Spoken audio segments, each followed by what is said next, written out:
자, 이번 시간은 재료주와 테마주 분석법입니다. 지금까지 너무 안정적인 이야기들을 계속 했었는데요. 성장주 이야기와 더불어서 이 부분도 사실은 모르고 가시면 안 돼요. 좀 초보라도 좀 알고 가셔야 되지만 좀 조심하시라고 알려드리는 부분 중에 하나입니다. 재료주 테마주라는 것이 없는 현상이 아니고 실제로 일어나는 현상입니다. 그렇기 때문에 알고 가셔야 되는 거고, 그렇지만 잘 알고 가셔야 당하지 않는다고요. 초보들이 가장 많이 당하는 것 중에 하나가 뉴스 떠서 테마로 올라가서 가는 그런 경우입니다. 그런 경우에 사실은 남들이 다 유명하다니까, 혹은 잘 가고 있다니까, 혹은 좋은 거라고 하니까 그냥 따라서 가시는데 그것만큼 위험한 게 없어요. 그러니까 여러분들도 어떻게 보면 우량주나 혹은 그 배당주를 알아내시는 그런 것들에 대해서 아시는 것만큼이나 지금 횡행하고 있는 재료주, 테마주도 잘 알아야 돼요. 사실 우량주나 배당주는 누가 지금 잘 얘기해 주는 사람들이 없어요. 왜요? 인기가 없어요. 왜? 빨리 안 가니까. 빨리 움직이지 않고 뭐 상한가 가고 이런 일들이 잘 없어요. 그냥 가격이 별로 안 움직이면서 따박따박 배당이 나온다거나 아니면 천천히 올라가고 천천히 내려간다거나 이렇습니다. 그렇기 때문에 그런 저기들에는 관심을 안 가져요. 그런 종목들에는 관심을 갖는다라고 하면 삼성전자, 하이니스, 현대자동차 정도랄까요? 아니면 뭐 두산 에너빌리티나 뭐 그런 경우는 있겠죠. 뭐 삼성바이오로직스나 이런 큰 회사들은, 굉장히 유명한 회사들은 관심을 갖고 가시겠지만 소위 우량주라고 하는 것들이 훨씬 더 많은 범위를 가지고 있는데 그런 종목들에 대해서는 별로 누가 이야기하지 않아요. 하지만 유튜브를 틀던 아니면 주식 방송을 틀던 매일매일 나오는 건 테마주 이야기입니다. 재료주 이야기입니다. 그러니까 여러분들이 잘못하면 되게 휩쓸리시기가 쉬워요. 옥석을 구분하지 못하는, 사실은 좀 더 낮은 수준의 좀 직설적인 표현을 쓰고 싶지만 그거는 좀 강의에서는 어울리지 않는다는 표현 같아서 제가 뭐 직접 여러분들한테 오프라인 강의해서 그게 기록이 안 남는다면 말할 수 있겠지만 그런 부분들이 있어서 그런 표현은 하지 않겠습니다. 하지만 재료주, 테마주도 여러분들이 분명히 테마 재료 수준에서 가려야 될 테마와 가려야 될 재료들이 있습니다. 설령 그런 것들이 유행을 타고 뭐 상한가를 가서 그런 경우가 있다고 하더라도 그러시면 안 돼요. 자, 재료가 나올 기업을 미리 찾는 방법이기도 하지만 재료가 나왔을 때 그것들을 구분하는 방법이기도 합니다.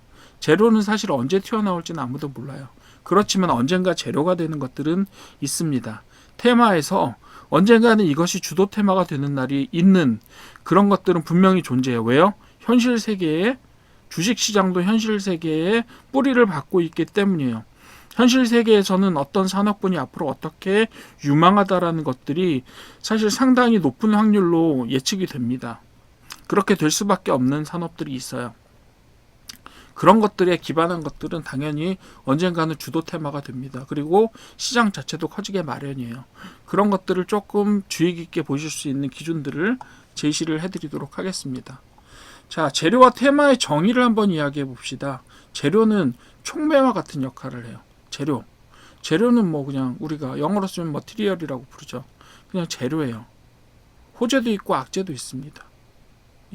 보통 근데 저희가 재료라고 하면 올라갈 수 있는 근거가 되는 몇 가지 사건들을 이야기할 겁니다. 자, 재료를 한번 문자적으로 정의해 봅시다. 기업의 주가에 갑작스러운 관심과 수요를 불러오는 사건입니다. 그죠? 기업의 주가에 갑작스러운 관심과 수요예요. 심리란 이야기죠, 한마디로. 네. 사람들의 주목이라는 이야기예요. 뉴스의 가치라는 이야기입니다. 그죠? 실제적으로 재료 안에는 솔직히 말해서 이것보다는 조금 더 많은 것들이 포함되어 있어요. 어떤 거요? 실적을 불러오는 어떤 산업적인 현상, 이런 것들도 포함합니다. 그냥 뉴스만은 아니에요. 갑작스러운 이란 표현도 사실 일부는 맞지만 일부는 또 틀리기도 합니다. 써놓기는 했지만 어쨌든 이런 것들을 일반에서 세간에서 이런 것들을 재료라고 부릅니다. 뭔지 한번 볼게요. 정부 정책, 글로벌 트렌드 변화, 이런 것들이 있죠. 정부 정책 예는 뭐죠? 뭐 예를 들면 신재생 에너지를 지원하겠다, 이런 것들. 혹은 우리가 무슨 산업을 어떤 AI 산업 지원하겠다. 이렇게 되면 그 정부 정책이 되는 거죠. 자, 글로벌 트렌드 변화 마찬가지예요. 근데 정부 정책과 글로벌 트렌드의 변화는요, 정부 정책이 사실은 후예요. 왜요? 자, 글로벌리 이렇게 돌아가고 있으니 산업이 이렇게 발전할 것 같으니 우리 정부도 그 세계적인 추세에 발맞춰서 이런 방향으로 가겠다. 혹은 글로벌 트렌드가 신재생 에너지를 쓰지 않으면 수출 규제를 하는 아리백 같은 정책들이 아리백 같은 것들이 국제적으로 통용이 되고 있으니 어떻다? 우리도 신재생 에너지 더 개발해야 되겠네. 그죠? 그리고 그런 것들도 있을 수 있죠. 자, AI가 세계적으로 세계를 휩쓸고 있고 그 관련된 투자들이 어마어마하게 일어나고 있고 그렇다 보니 우리나라도 투자는 하기는 해야 되겠는데 AI를 쓰자니 전기가 필요해. 그래서 어떻게 해요? 네. 예를 들면 신재생에너지 원자력 그리고 전기 공급 시스템의 그리드 자체를 바꾸겠다. 이렇게 이야기를 하는 겁니다. 자, 그 다음에 기술 승인 인증 뭐 이런 것들도 있어요. 예를 들면 FDA 같은 데서 특정한 약품에 대해서 허가를 내준다든지 이런 것들이 있을 수 있죠. 수주와 계약 체결 있죠. 물론. 수주와 계약 체결. 결국은 우리나라 조선산업이 이렇게까지 뛰게 된 이유는 뭐예요? 실적. 결국 수주를 많이 했기 때문이에요.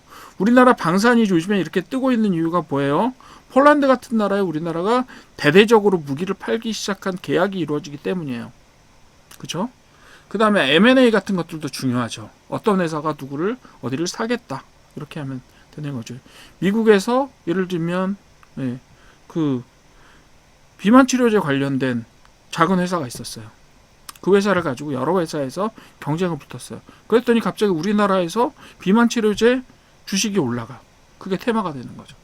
그러니까 합병이 단순히 합병을 하는 회사, 합병이 되는 회사뿐만이 아니라 어때요? 주목성이 있단 말이에요. 큰 뉴스는. 그렇기 때문에 합병이라는 것들이 미국 회사가 합병을 하는데 왜 우리나라에서 주식이 올라요? 관심이 집중되기 때문에 그런 거예요. 자, 그 다음 신사업 발표 같은 것들 있죠. 한동안 굉장히 유명했었던 네옴시티 이런 것들 있잖아요. 그런 거 발표했었죠. 근데 결국은 지금은 뭐 처음 발표 때와는 말도 안 되게 쪼그라들기는 했죠. 그때는 누구나 사우디에 네옴시티에 들어간다라고 하면 그것이 테마주로 상당히 올라가던 시기가 있었어요. 근데 결국은 용두사미로 끝나고 있는 것처럼 보이기는 해요. 그렇지만 어쨌든 그런 신사업 발표는 어떻다? 굉장히 저기를 가지고 갑니다. 굉장히 뉴스와 테마를 가지고 가게. 그것이 바로 재료로 작동하게 되죠. 실적 급증. 사실 이게 진짜인데요. 진짜 재료라고 하면 실적입니다. 실적이 급증되면 그것이 재료인데 실제로 나머지 것들은 다 뭐예요? 실적에 영향을 주는 것들이에요. 그죠? 맨 마지막에 있는 실적 급증이 진짜입니다. 실은. 그렇게 해서 기업이 잘 되면 그렇게 해서 올라가는 주식 가격이라야 진짜죠. 자, 두 번째는 재료와 다르게 테마를 한번 이야기해 봅시다. 테마는 하나의 재료가 여러 기업에 파급돼서 군집적으로 움직이는 현상, 그룹의 움직임들을 이야기하는 겁니다. 테마는 다음에서 발생한다라고 하는데 재료는 단순히 뉴스의 어떤 하나의 재료라고 하면 테마는 그것으로 인해서 파생되는 여러 가지 그룹적으로 일어나는 일들이에요. 정책 테마가 있고요. 기술 테마가 있고 정치, 대선주 혹은 지자체 선거를 한다. 총선을 한다. 물론 지자체 선거와 총선이 조금 약하긴 합니다. 다른 그 대선에 비해서는. 총선은 그것보다 조금 더 약하고요. 왜요? 분산되어 있기 때문에 그렇죠. 대선은 오로지 한 명. 그죠? 근데 지방선거는 어때요? 예를 들면 그런 것도 나오죠. 서울시장 관련된 거. 아니면 부산 광역시장 정도 되면 되겠죠. 이 정도면 되게 큰 주제가 될 수 있어요. 2명밖에 없으니까. 경기도지사 뭐 이 정도도 될 수 있어요. 굉장히 큰 경제 단위를 다루게 되니까. 근데 총선쯤 되면요, 뭐 후보가 1000명쯤 되잖아요. 그러니까 좀 약합니다. 자, 그리고 글로벌 트렌드 역시 테마 주도하죠. 지금 AI하고 로봇 테마, 대로봇 테마의 시대잖아요. 그리고 국방 테마 당연히, 방산 테마 당연히 세죠. 왜요?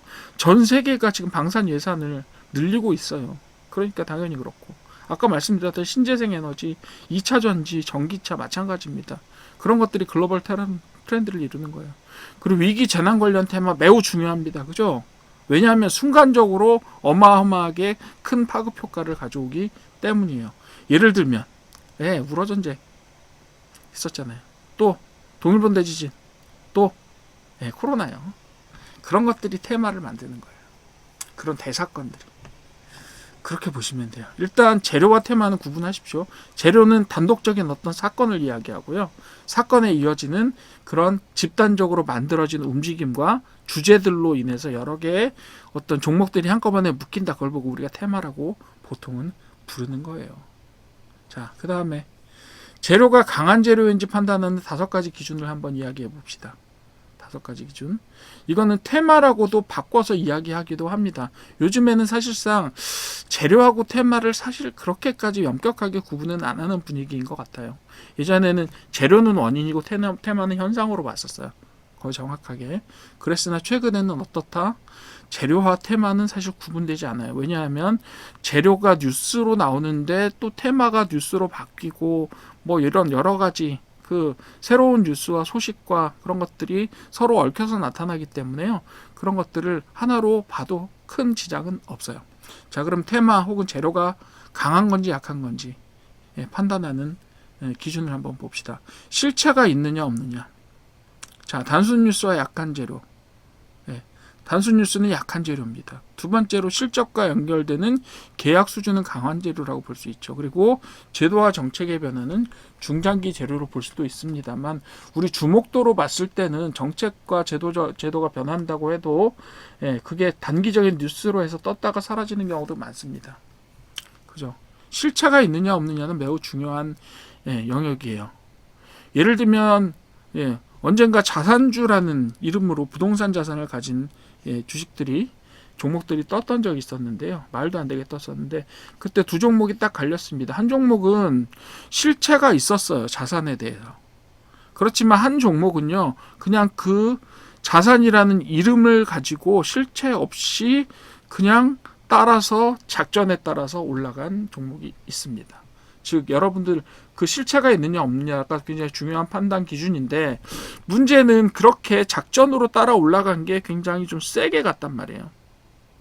그런 경우에 판단하기가 되게 어려워. 왜? 부하 내동하는 세력들이 그렇게 많아진단 말이에요. 사실은 이제 그런 부분들이 저도 마음에 안 들긴 한데 현상적으로 발생해요. 그래서 그런 것들이 좀 판단이 좀 어렵습니다. 자, 그 다음에 토탈 어드레서블 마켓이 크냐? 즉 시장 규모 전체가 크냐 아니냐. 그래서 재료의 힘은 시장 규모 곱하기 확장성이다라고 이야기를 할 수가 있죠. 시장 크기가 작으면 테마 지속성이 아무래도 떨어집니다. 그러나 그죠? 파급 효과가 되게 크다. 이런 거는 시장 자체가 되게 큰 거예요. 방산 시장 어마어마합니다. AI 시장 어마어마하고 로봇 시장도 앞으로 어마어마해질 거예요. 의료 시장 매우 큽니다. 그러니까 그렇게 중구난방 아무것도 뭐 다른 거 하던 회사들이 갑자기 바이오가 되죠. 그렇게 되는 거예요. 시장이 크니까. 또 뭐 있어요? 비만 치료제 시장 엄청 크잖아요. 치매는 앞으로 커질 시장이고. 뭐 이런 식으로 시장의 규모를 한번 딱 보세요. 그래서 뭐 시장 규모가 어디까지 커질 거냐.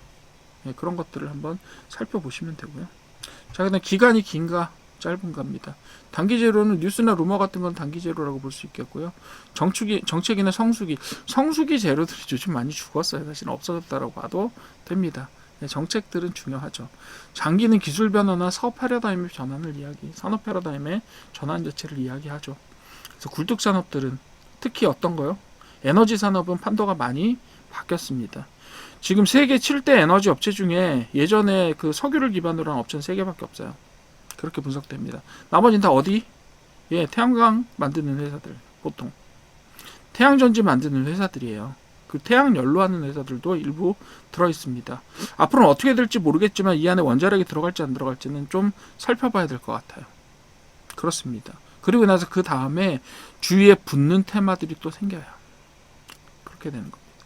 그 다음에 경쟁 기업들 대비 우위가 있는, 이거는 종목에 관련된 얘기고 테마에 관련된 얘기가 아니기 때문에 이거는 조금 접어두긴 하는데 한번 봅시다.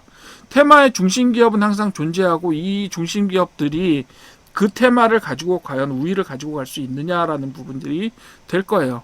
그래서 그 부분들에서 기술력, 실적, 뭐 시장 점유율, 정부 인증 등 이런 것들을 가지고 있느냐, 그 중심적인 회사들이. 그래서 그 회사들이 어떤 종목들이 강하게 테마를 이끌어가느냐 아니냐, 그런 부분들을 판단하는 기준이 될 수 있습니다. 다섯 번째, 주가 위치와 시총 규모는 적절한가.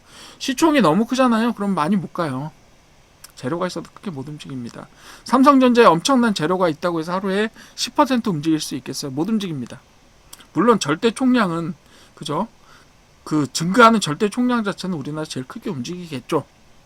그러나 좀 다릅니다. 그래서 재료가 있어도 너무 큰 기업은 못 움직이고요. 너무 작은 기업은 변동성이 너무 과다하다.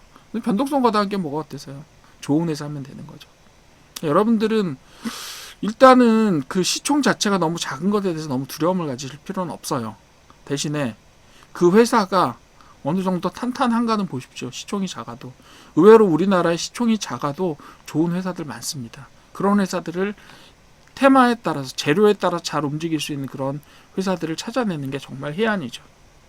그렇게 보시면 됩니다.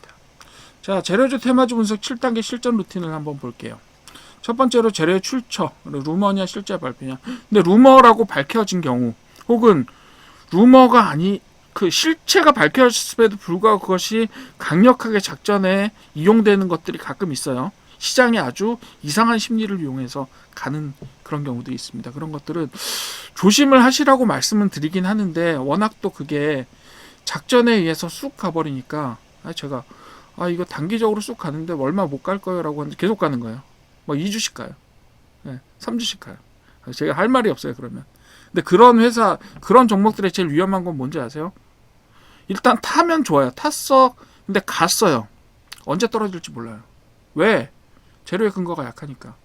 언제 떨어질지 몰라요. 어느 날 갑자기 쑥 떨어져서 갭상승 35%, 갭상승 30% 거의 갔다가, 결국 마감을 한 15% 마감을 해요. 그럼 그때 타셨던 분들은 50% 까지는 거예요, 그냥. 미치는 거예요. 그러니까 그런 일을 안 당하시려면 근거가 있어야 돼요. 두 번째는 재료의 실체를 판단하십시오. 계약하고 정책하고 인증, 정책 이런 것들, 잘 따라가는지를 한번 보십시오. 최근에 있었던 일들은 루머는 아니고 실제 루머도 사실 루머에 가깝긴 했어요. 그렇게 된다더라 였어요.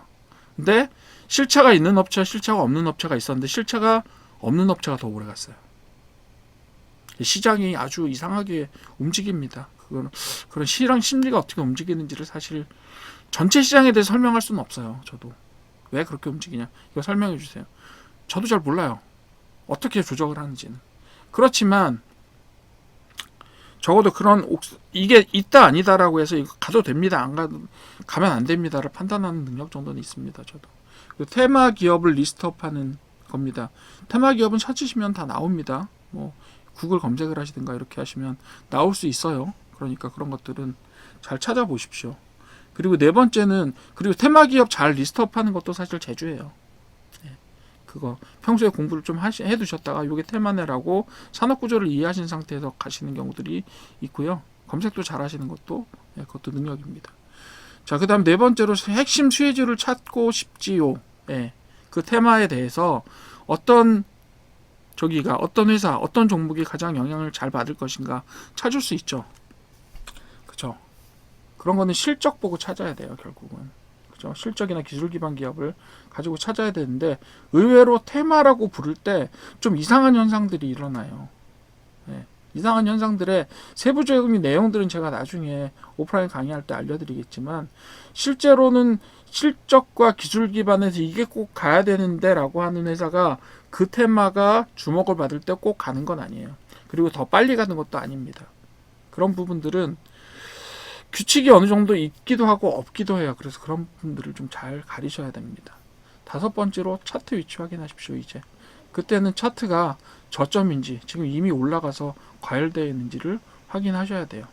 4번, 5번은요, 여러분들 테마 차트를 같이 보셔야 돼요. 테마와 차트를 같이 보셔야 됩니다. 1, 2, 3번까지는요, 1, 2, 3번까지는 잘 이게 차트 밖에서 이루어지는 일이에요. 어떻게 보면. 그렇지만 4번, 5번은 분명히 차트와 테마를 같이 보셔야 되고, 거기 묶여있는 어떤 중심적인 어떤 기능들이 있는지를 잘 살펴보셔야 돼요. 그리고 나서 차트 보실 때가 나머지입니다. 실제로는 4, 5, 6번이 차트에서 이루어져요. 시가총액하고 유통물량 같은 것들을 한번 점검해 보시고, 수급이 들어오고 있는지도 한번 보셔야 돼요. 그래서 수급이 들어오는 것과 함께 급등 가능성을 판단할 수가 있습니다. 그리고 일곱 번째로 기간 전략 쓰십시오. 꼭 쓰십시오. 꼭. 여러분들이 데이 트레이딩을 하시는 분이라면 모르겠어요. 지금까지 제가 알려드렸던 내용들 중에서 데이 트레이딩 하시는 분들한테 쓸 수 있는 내용들이 좀 있기는 하지만 다 쓰실 수는 없을 거예요. 하지만 스윙 하시는 분들, 그리고 약간은 중장기 투자를 하시는 분들, 그런 분들이 이 테마에 대해서 정확하게 시간 계획을 세우셔야 돼요. 언제 어떻게 하겠다는 전략을 세우셔야 돼요. 어떻게 해요? 예, 이런 일이 어떻게 어떤 식으로 발생하면 어떤 상황을 보고 내가 대응하겠다라는 뭐라 그러죠? 그 어떤 사건의 분기점이 일어날 때마다 대응 전략을 기본적으로 세워두고 계셔야 돼요. 어디 들어갈 때는. 자, 이 주식은 언제 판단을 다시 할 거고, 그리고 그 판단을 할 때 어떤 현상이 일어나면 내가 어떤 행동을 취하겠다라는 것들을 정리를 해 두십시오. 그렇지 않으면 실패합니다.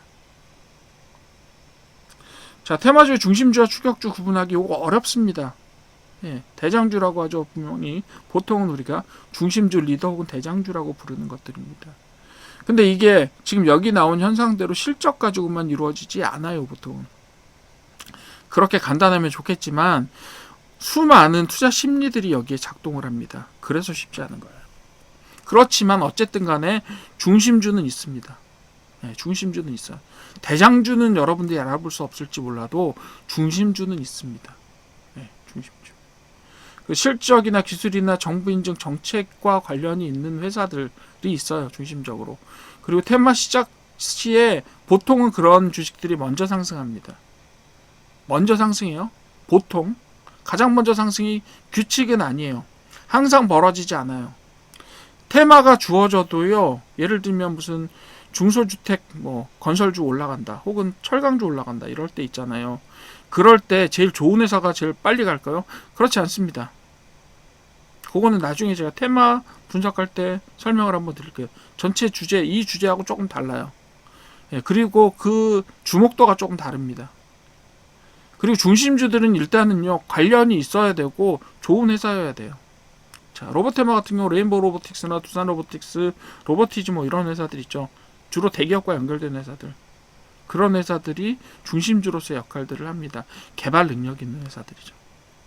추격주는 뭐냐 하면 실체는 약하지만 업종 관련성이 있는 기업입니다. 때로는 추격주가 더 빨리 가고 더 강하게 갈 때도 있습니다.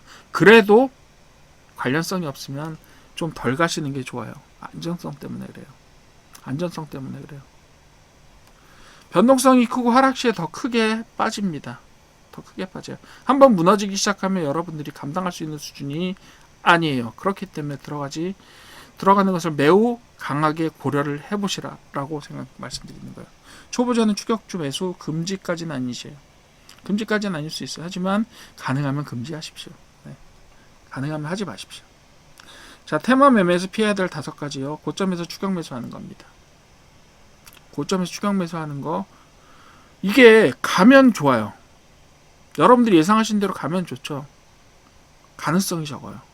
1년에 그런 랠리가 일어나는 건 정말 몇 번 없을 거예요. 우리나라 2,000 종목이 넘는 종목이 있고, 그리고 고점에서 랠리를 했을 때 그 랠리를 맞출 수 있는 어느 시점이다, 여기까지 앞으로 오릅니다라는 것들을 맞출 수 있는 사람은 제가 볼 때는 거의 없고요. 그것들을 실현해 수익을 올릴 사람들은 더 없습니다. 두 번째로 사유를 모르는 종목, 테마인데 사유를 모르고 어떻게 매수를 해요? 라고 말씀하시지만 그냥 떠들면 뉴스가 나옵니다. 관련이 있는지 없는지를 여러분들이 판단하실 수 있는 그 산업에 대해서 지식들이 있으면 좋아요. 그렇지만 그렇게 움직이지만은 않습니다. 자, 그 다음에 거래량 급증 직후에 무지성 매입한다. 요거죠. 자, 이건 뭐냐 하면, 자, 이 조건들은요, 전체적으로 이 조건만 보고 갔을 때의 문제라는 거예요. 진짜로 어떻게 관련성이 있는지도 모르는데 테마 안에 들어있다라는 이름만으로 가시는 경우 있어요. 조심하셔야 됩니다. 네 번째로 재료 확인 없는 소문 기반 매수 하지 마시라고. 이거 다 말씀드리는 거 다 그런 이유에서요. 5번째, 시가총액 작은 급등주만 노리는 습관도 버리시는 게 좋은데, 요거는 제가 종목 선택할 때 아마 따로 강의를 드려야 될 것 같아요. 예, 그 부분은 이 부분은 사실은 강의를 하나 이루는 부분이기 때문에 지금 여기서 전체적으로 이 종목을 이렇게 선택할 수 있습니다라는 구체적인 내용들은 조금 더 심도 있는 중급 강의 정도에서 말씀을 드려야 될 것 같아요. 그래서 여러분들 지금 수준에서는요, 급등주만 노리시는 건 조금 지양하십시오. 왜냐? 여러분들이 아직까지 식총 작은 주식 중에 좋은 주식을 골라내는 방법들을 잘 모르실 수 있어요. 그러니까 일단은 안 하는 게 좋아요. 위험한 것들은. 그렇게 보시면 돼요. 자, 이해는 하셨죠? 어느 정도? 자, 재료주하고 실적주 어떻게 균형 맞출까? 보통은 재료주는 전체의 10에서 20% 이하로 하시는 게 좋다. 어느 수준에서? 초보 수준에서는. 초보 수준에 너무 위험하게 포트폴리오를 구성하는 게 좋지 않아요. 재료주는 변동성이 크고 단기성이 있기 때문에 그래요. 실적주는 변동성이 어느 정도 적고 중장기성이 있어요. 그래서 포트폴리오 구성을 하실 때 초보들이 연습하시면서 구성하실 때는요, 절대 재료주를 큰 포션으로 가져가시면 안 돼요. 그래서 보통은 실적 우량주로 버팀목을 구성하고 재료주나 테마주에서 조금 손해를 보더라도 우량주나 실적 우량주로 버티는 거죠. 그리고 재료주는 기회 있을 때, 그리고 확신이 들어있을 때만 단기적으로 가시는 겁니다. 재료는 왜요? 빠져요. 장기적인 트렌드는 조금 다릅니다.